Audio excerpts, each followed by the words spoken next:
Hello, everybody. Good evening. It's your good sis Erica Vane here with a special live. I am going live to talk about Sisters.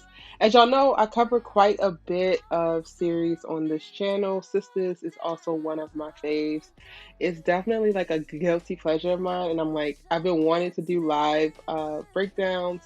I've been wanting to start having more of a conversation with the community about what's going on there, because regardless, right, like Tyler Perry, some of the writing gets a little repetitive, some of the dialogue gets a little repetitive, but I think that they're doing an entertaining job of telling these Black women stories, and I see little bits of me in various girls. Right now, Fatima is my number one fave. Before that, it was Karen. Karen's like my second fave right now, but she's about to go on a whole journey that I don't even feel like I'm ready for.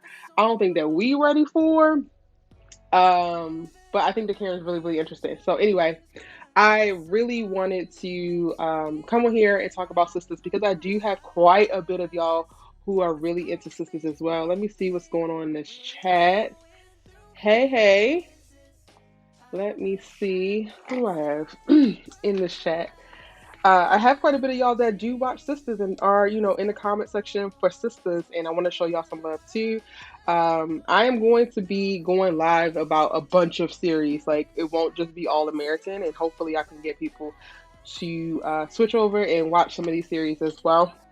Hey, lit pretty little vibes. LT Soul. What? Thank you so much. That's so sweet for you to say. I'm really, really enjoying my look too. I feel really empowered and beautiful.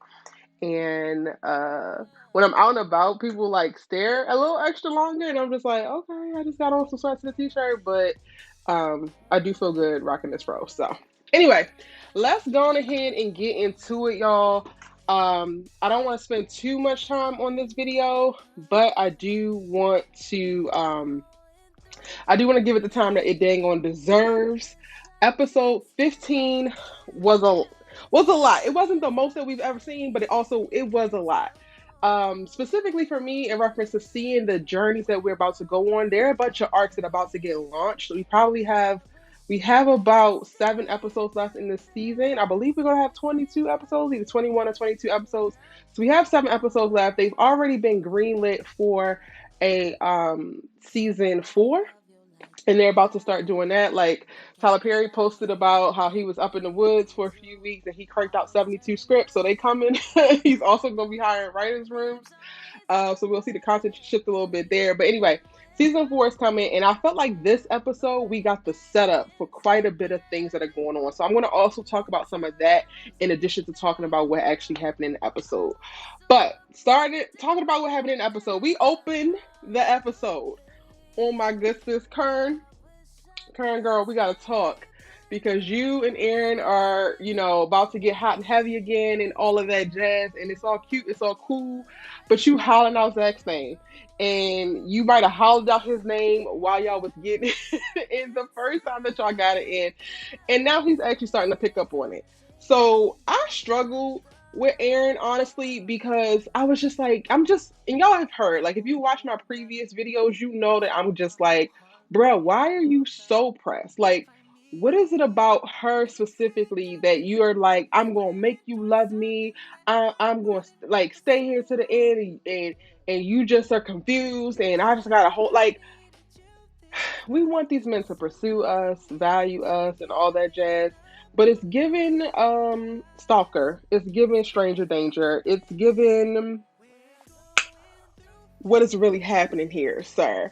And it wasn't until this episode 15, that I was like, okay, Aaron, maybe I can really understand what you're saying, because maybe he is really in love with her. In this scene, y'all, he says that he pulled away that night, not only because he thought that he heard her say Zach's name, but he also, felt something that he had never felt before. So he could really be falling for her.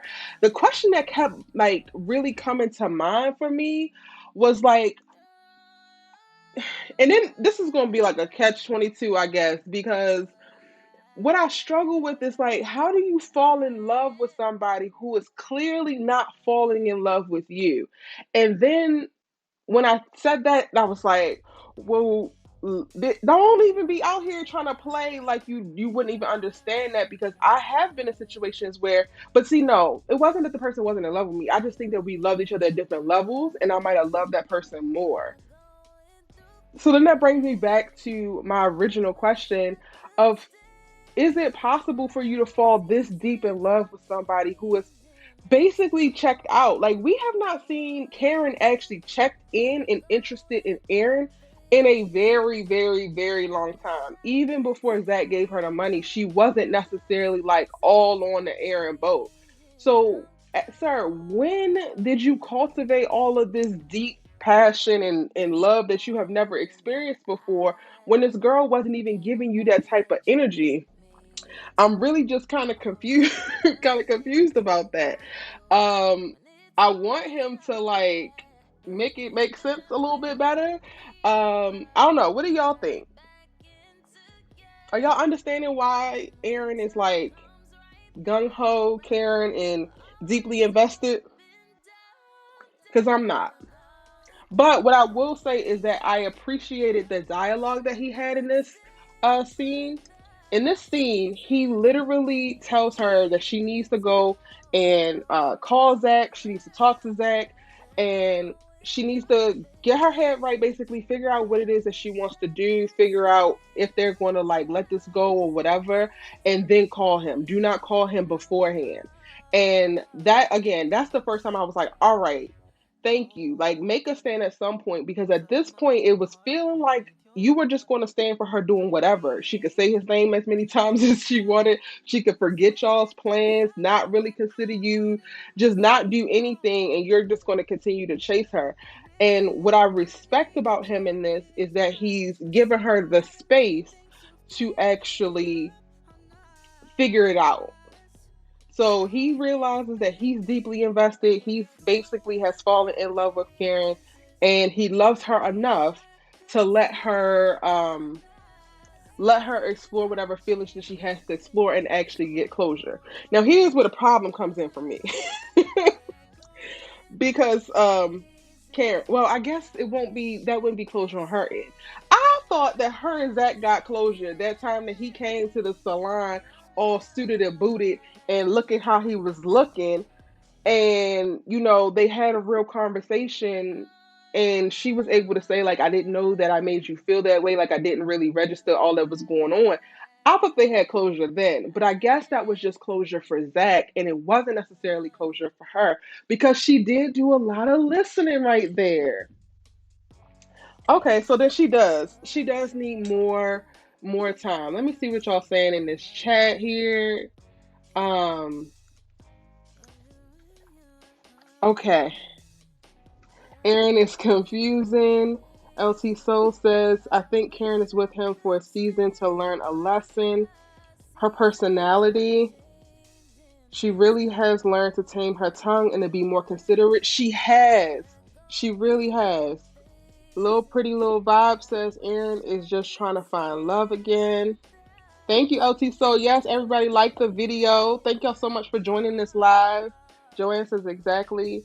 I thought they got closure too.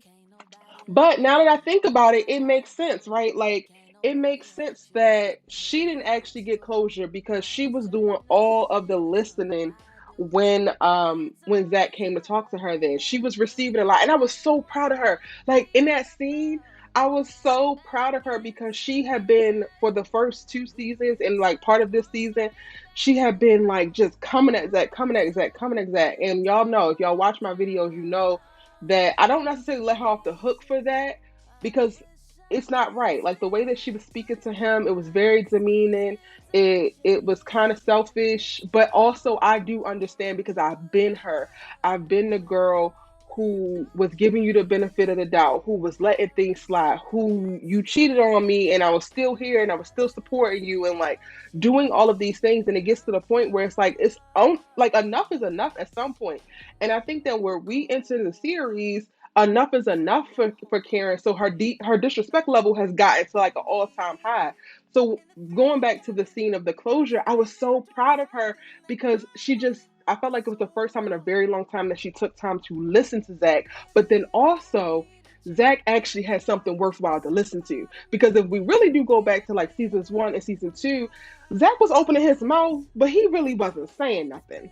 Like he had excuses. He said, "Baby, baby, please, but he didn't have nothing of value of substance to really actually contribute. So then it like makes you even madder because it's like, boy, you out here making these decisions, doing this dumb stuff, cheating on me, messing up what we're trying to build for nothing, just because you don't know no better, just because you made a mistake, just because, like, what is it?" So anyway, I go back and forth in reference to like understanding what Karen was feeling and why she was responding in the way that she was to Zach, but then also understanding that there is a line and you don't want to emasculate your partner no matter what, because y'all are still a team and you got to be able to trust and believe that regardless of what happens, that person that's right across from you in your partnership, in your relationship, still values you. If you get to the point where that person, you feel like that person don't value you, that relationship is donezo.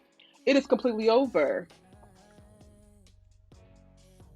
LT says Aaron is a good guy, but Karen has a strong soul tie to Zach. Yeah, and it's them soul ties. It's them soul ties that will get you every single time. It's unfortunate, but yeah, and I don't know if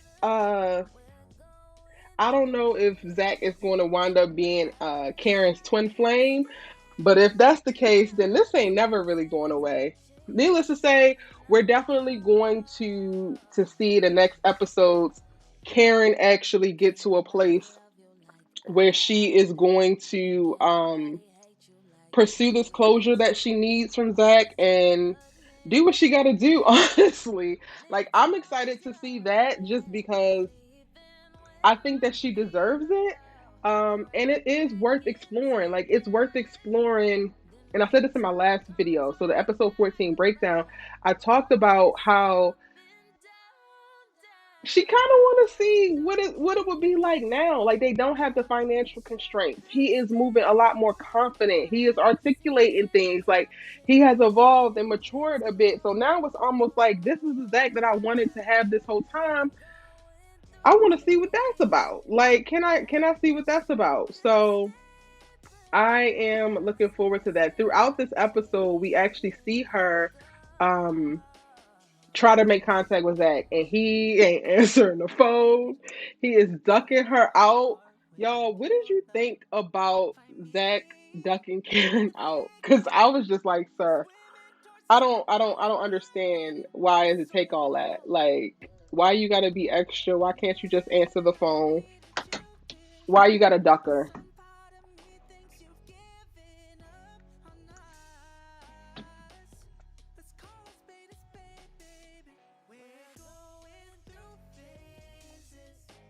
Um, I just and it came up and I meant to pull this up. I'm sorry, I didn't get the screenshot before I started this live. But somebody said in the comment section of one of my videos, they said that Zach is out here ducking her out because he still feels something, because there's still something there. And honestly, y'all, I feel like it too. Like I feel like he's avoiding her because that's easier than actually standing across from her, standing across from a Karen who has actually heard what you had to say, who is sorry for how she's treated you, and is willing to make um, different moves moving forward. Like that's a little bit to like a lot to handle actually. So I think that he is avoiding her because he doesn't actually want to be confronted with the idea of like another great woman and a woman that he knows, like since he's been with her, and now she's basically everything that he was wanting her to be, while he's everything that she wants him to be. Like I think that subconsciously he knows that she heard him, and now he knows that she's trying to be different and be better, and he like, oh no, I ain't even trying to go back down that route. I do think that he is happy with the team, with Fatima, and us as Fatima, because I am actually rooting for Fatima right now.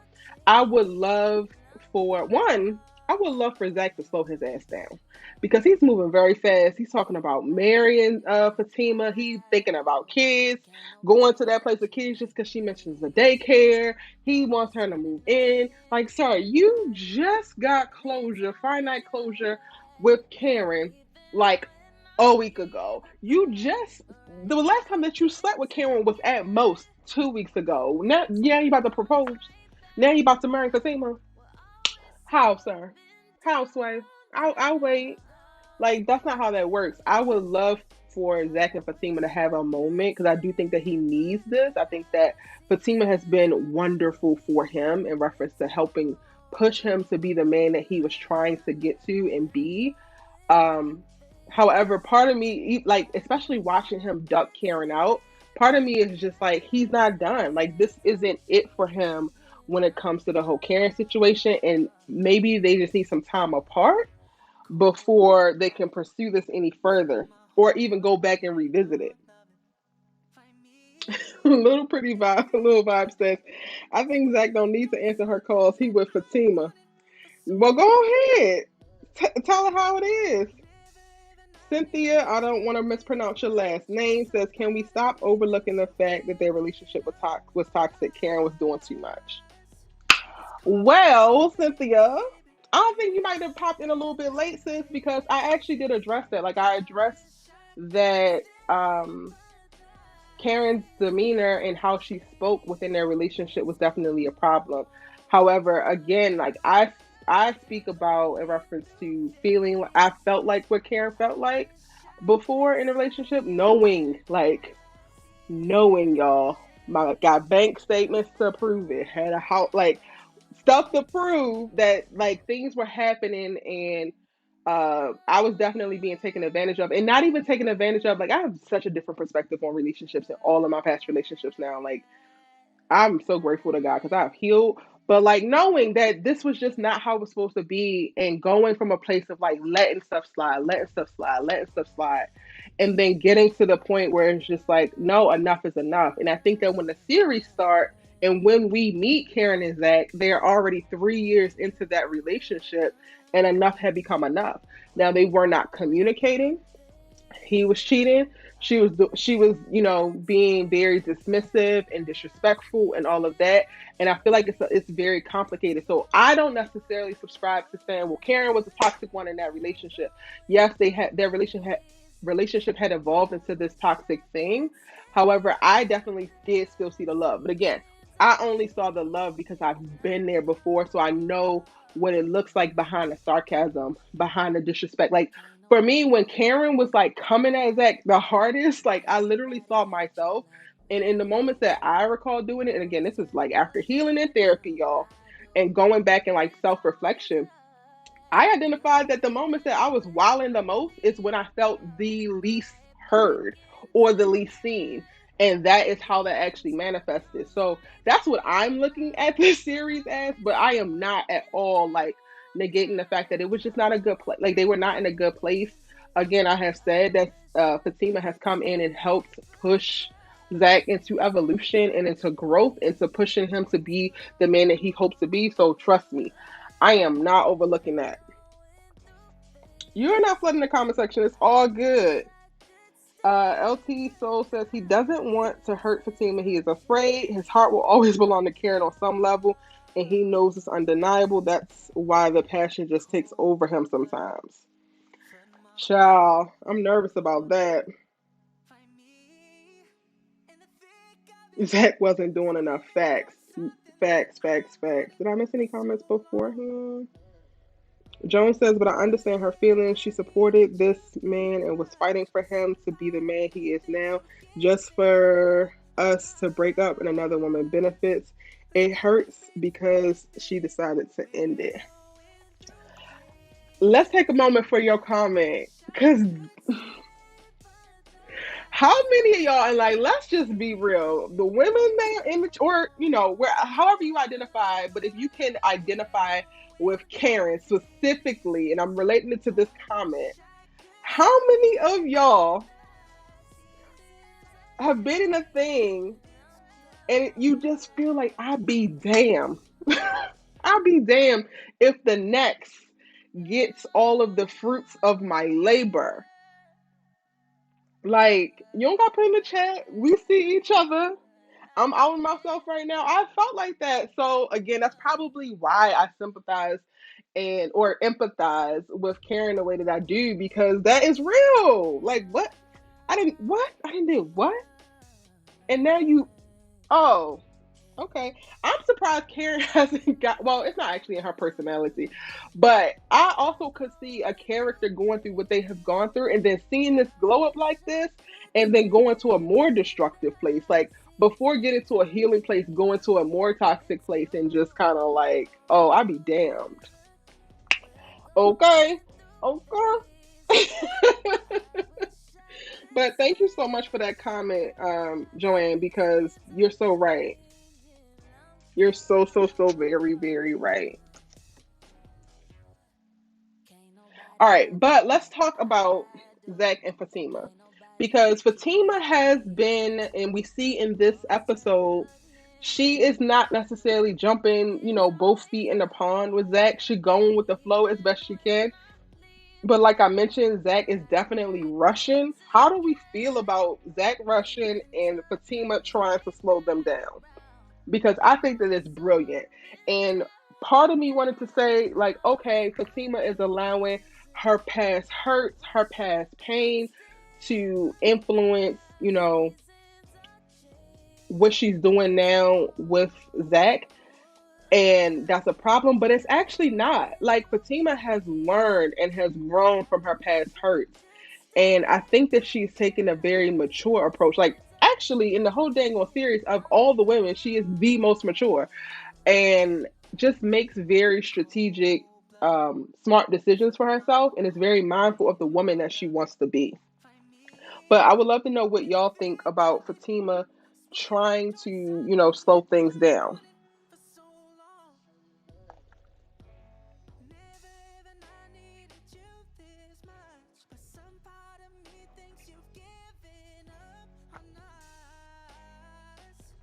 Warrior Princess going back to, while y'all let me know what y'all think about Fatima, I'm going to go back to some of the chat messages that I missed. Warrior Princess says, yeah, Karen's disrespect was brought out by Zach's disrespect. He lit a flame in her. He was out of line from the start. I think that the credit card theft accusation that really hurt him. He was really hurt. That's what drove him into the arms of Fatima. But Fatima is so sweet. Yeah, I kind of agree. And and everybody has that point. Like, I guess for Zach, it's like, all right, of all the things that I did or mistakes that I've made, the baby was never supposed to happen. Okay, cool. So, and it actually wasn't a thing. The girl was lying. So there's a certain line, and he felt like she really believed I would cross the line and actually steal from her. Then again, that goes back to what I mentioned at the start of this live of like, once you feel like the person that you're in partnership with don't even value you anymore, or you think that I don't value you to a certain extent, then we're really over. Um,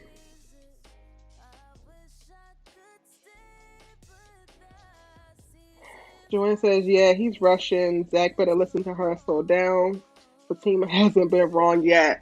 Fatima hasn't been wrong yet. She don't miss. She literally don't miss. Which honestly, y'all, is making me nervous because ever since she entered the series, we have literally gotten from Fatima a solid stand-up woman, little to no drama. All the drama that's around her is her trying to help out Andi and maybe intermix with these girls a little bit. And then now, trying to pull Zach up by his bootstraps, but none of this drama is her own. And I'm just like, at some point, Tyler gonna be like, all right, Fatima been sitting over here too cool for too long, because the rest of these chicks, Sabrina is wilding. Danni is wilding. Karen is wilding. Andi has never stopped wilding. Andi has wild from the beginning. I have not liked Andi. Well, all right. Not like is a stretch. I don't like her now. I okay, that's a lot too. I do like Andi. Andi reminds me of like a cousin or a sister that just can't get right no matter how many chances she has, no matter how much advice you have to give to her, no matter how many situations that you jump down into the trenches with her to help her get out of. Andi is the one. that just cannot get right. And it's so frustrating to see. And I'm over her. Like, I just would love to go a strong 4 episodes and not see Andi at all because I just can't. But we're gonna talk about that in this. We're gonna talk about that in this video. But going back to Fatima, I feel like she's too cool. Like, Tyler Perry is going to do something to Fatima's character because we have literally had a solid, straight up girl, and she's been kind of sitting dormant. And I don't trust Tyler Perry. Just being real with y'all. I don't trust him. I don't trust him to keep her as, the voice of reason and all that jazz. Cynthia says Fatima doesn't look like the type to start fighting.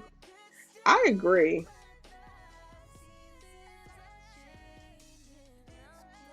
I agree. But I do, well, we haven't really seen Fatima mad. Is she gonna fight for Zach? That's a question for me to think. I haven't thought about it yet, y'all. She's one of the ones. She's kind of in the same position as Aaron because she's telling Zach like answer the phone for Karen, and she's calling because she wants you back. And I already knew that this was going to happen, and this is why we shouldn't do this. And in this episode, she literally was like, don't you think we're moving too fast? So I don't know. I don't know if the Fatima we see right now would actually fight Karen for Zach because she already know what it is. Zaire, I hope I pronounced that correctly. Let me know if I did not. Says, I just want to see Fatima last. They are good for each other. Elsie, so I saw how Andi sold Fatima out. That's another reason why I'm on Andi's head, talking about she just her boss, not her friend. Cynthia says, I think the reason Fatima wants to slow things down is because she's guarded and doesn't want to get hurt again. Yes, I think that's part of it. Is definitely part of it. But she also knows what she's dealing with. This man just got out of a relationship and he's buying a house talking about marriage. Like, I was born at night, but not last night. Like, it's okay. If this thing is solid, if it's real, then we don't have to rush it. We don't have to jump into anything. We don't have to get married tomorrow just to make sure that I can keep no. This is something similar that comes up with All American. I break that down, and their main ship over there is Bolivia. And one of the things that I'm telling people was like, if y'all think that this boy can't go away to school, like they can't be apart from each other, if you think that this ex can't be around at all because then he gonna go back, then that relationship ain't solid to begin with. And I feel like that's the type of person that Fatima is. Fatima's like, if we're good, we're good. We don't have to have all these bells and whistles and do this and do that. Like, we can just be, and we can grow and we can learn and we can move forward together. We don't have to do all of these things to make it seem more real. And that's one of the reasons why I love her. I love Fatima down. She's like a really, really solid chick. She's who I wish I was when I was in my 20 somethings. Yeah, so moving on. All right, we're gonna do this real quick, y'all. Sabrina, because I can't.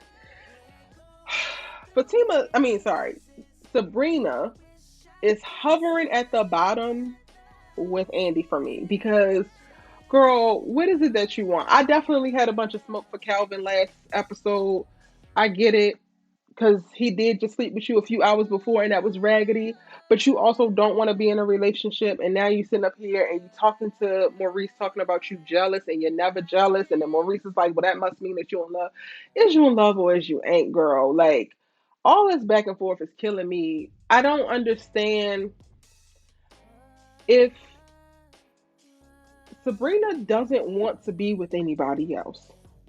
And that's as shown by what happened with Jacoby. She said, you know what? I'm just going to chill. But she was still very much so thinking about Calvin. And Calvin wants to be with you. Y'all done made up. Y'all done did this. Whoop-de-whoop-de-whoop. What is the big deal by deciding, like, all right, we're going to try to make it, like, we're going to try to do this thing. Like, I don't understand why she doesn't want to be exclusive when she also doesn't, it's not entertaining anybody else and ain't thinking about entertaining anybody else. Like, girl, what is it? Like, had you just did this, maybe we wouldn't be where we're at. And Calvin, Why are you entertaining Sabrina if you feel like you cannot just entertain her if she's not committed to you? To me, y'all sound like y'all either on the same page or y'all not, and y'all not on the same page. So, and both of y'all trying to be defensive and protect yourselves, and it's giving stupid. Like it's giving y'all are making stress and drama for yourself, and you really don't need to. Clearly, y'all enjoying each other in bed. Clearly, you kind of enjoy each other and have been missing each other because every single action that the both of y'all take is centered around the other while y'all were apart. Can y'all just stop being stupid already? Because just like Andi, I'm tired. I don't want to talk about Spring and Calvin anymore unless it's talking about them actually having missteps in an actual relationship. Them actually making a decision to move forward and then making missteps along the journey forward. This whole take a step forward and then take 20 steps back is ghetto and we're done with it. Like, I'm gonna let y'all talk a little bit about what our good sis got going on with Calvin, but that's all I got. That's it, that's all. What y'all think?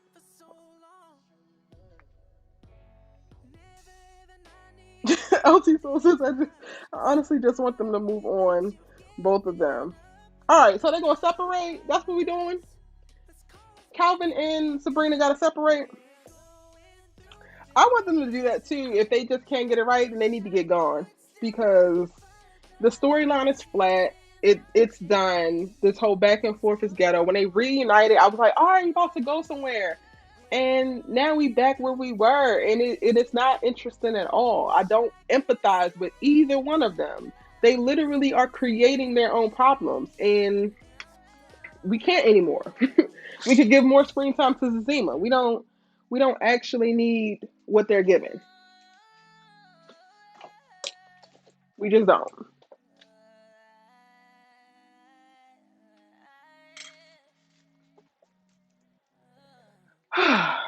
Okay, so while we're talking about people who we don't need what they're giving, yes, Joanne, Sabrina is exhausting. We don't need Andi. Like I said, y'all, they could give me a 4 episode break. I think I think we as an audience have earned a 4 episode break from Andi because one, her line on her friendship with Fatima after Fatima got them girls up off of you and had that gun ready to go, you ghetto. The way that Fatima called you when it sounded like your man was sleeping with somebody in your bathroom, you wrong for that. Fatima has held you down every step of the way, supported you when you were about to make the worst decision of your life to marry this man in the impromptu wedding that he springs on you and your homegirls because he's manipulating and controlling and utterly ridiculous. She's been there for you with that, and then you gonna talk about, oh, that's just my boss. But y'all, it seems like she has gotten her mind right because Karen calls her to ask if her and Zach are actually messing with each other in this episode, and she says that she can't say that and all that kind of stuff. But Andi is still giving, girl, you're unneeded. You're unnecessary. Because part of Andy's storyline is one, the tension that's going to arise of her and Karen in reference to which side is she about to pick in this whole Karen and Fatima thing over Zach. But then also the other thing is Robin is about to leave to go back to London. He is clearly interested in you. And now she's doubled down in Gary. Like, huh? What?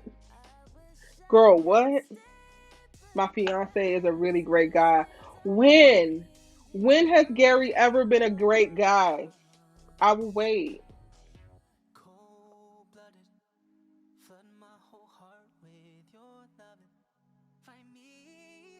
Like watching her, they got us so hyped, y'all, and I'm really pissed about it. They got us so hyped when she decided to go there. She was all kissing up on Robert, and mind you, I am never really a big pusher of like the way to get over one man is to get under another because that can get real tricky real fast.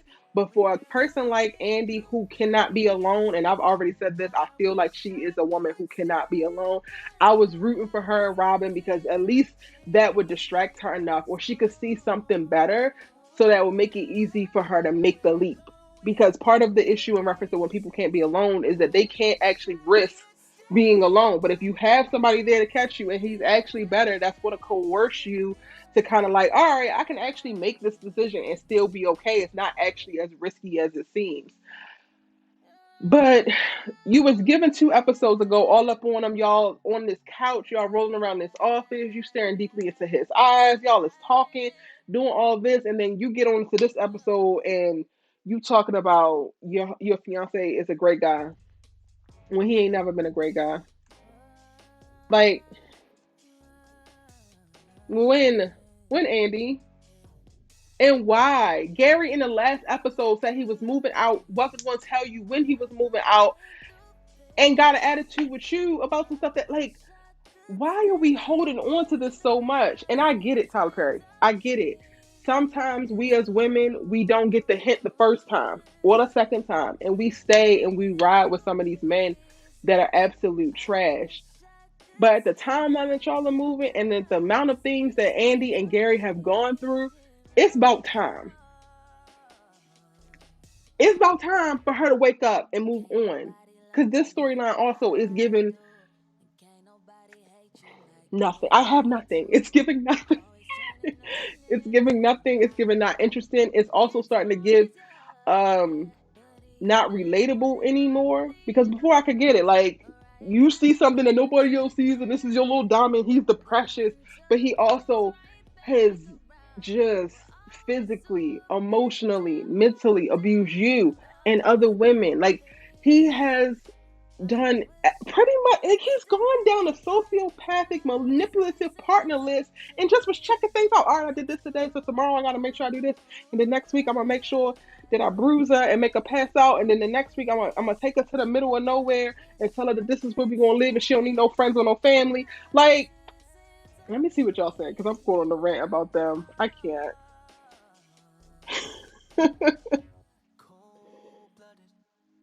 Gary keeps saying, I'm not coming back. I'm done.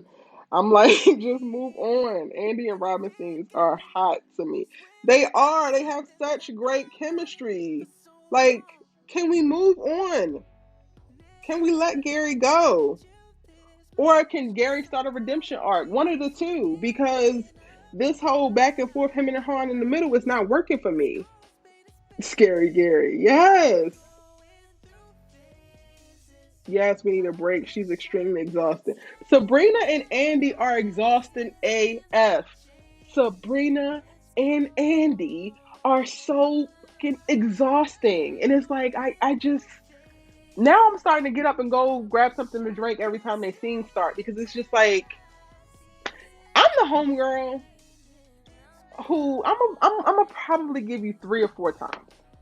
I'm gonna give you 3 or 4 times where I'm gonna go through something real with you and your partner, but I'm gonna be keeping in mind the levels of disrespect. And as I see it escalate, there's going to be a threshold for me where his disrespect to you is now also encroaching on me, and I don't let people disrespect me. So now we got a problem. Like with my real life friends, there's only so much stupidity I'm gonna let you do. And Andi and Sabrina are just, they have maxed out that. So if we were friends, they would have been checked already. Because I can't. I really, really can't.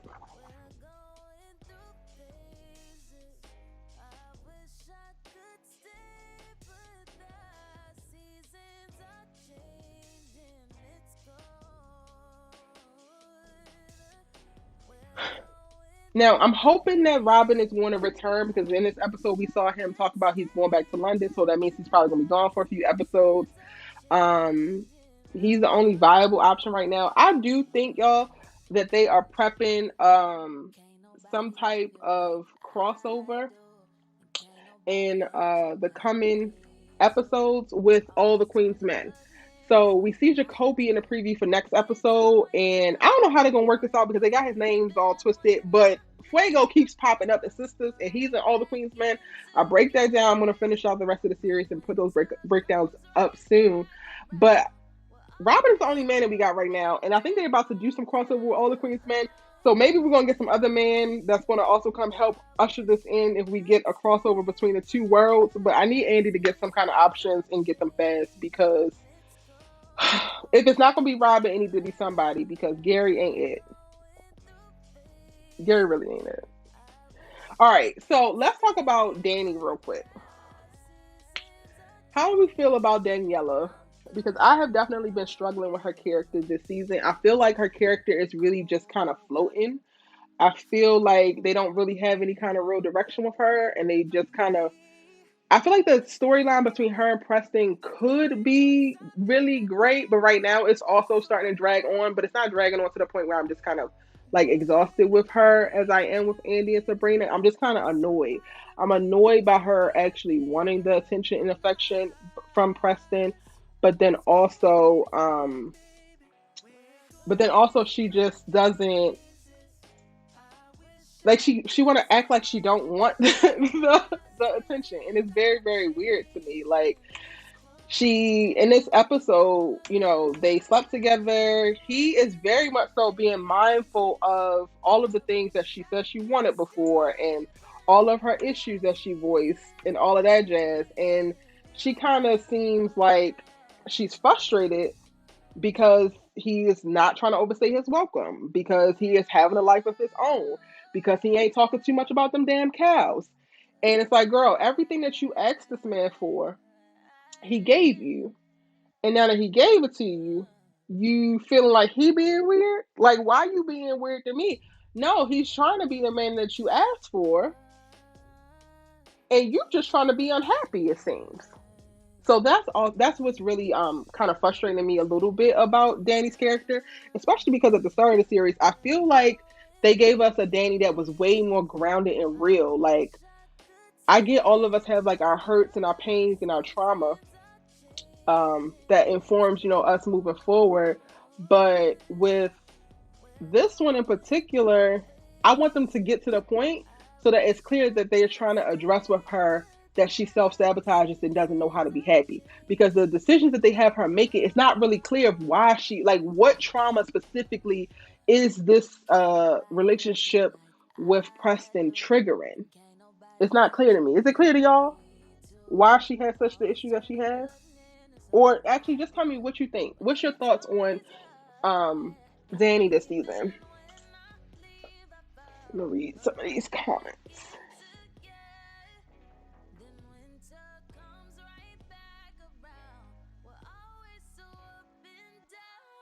Warrior Princess says, I feel like you saying that they all aren't going anywhere.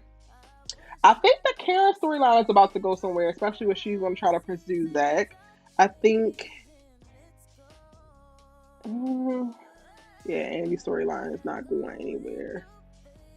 I think Danny's is kind of, but I just don't like where it's going because it's kind of boring. Like, Preston now, giving her everything that she said that she wanted, and her still having the issue is progression, because it's ultimately going to be something that he can now, bring back to her of like, well, I was doing this and being myself and you didn't like that. I changed myself and you still don't like that. So at what point are you going to look at it and say, is it me?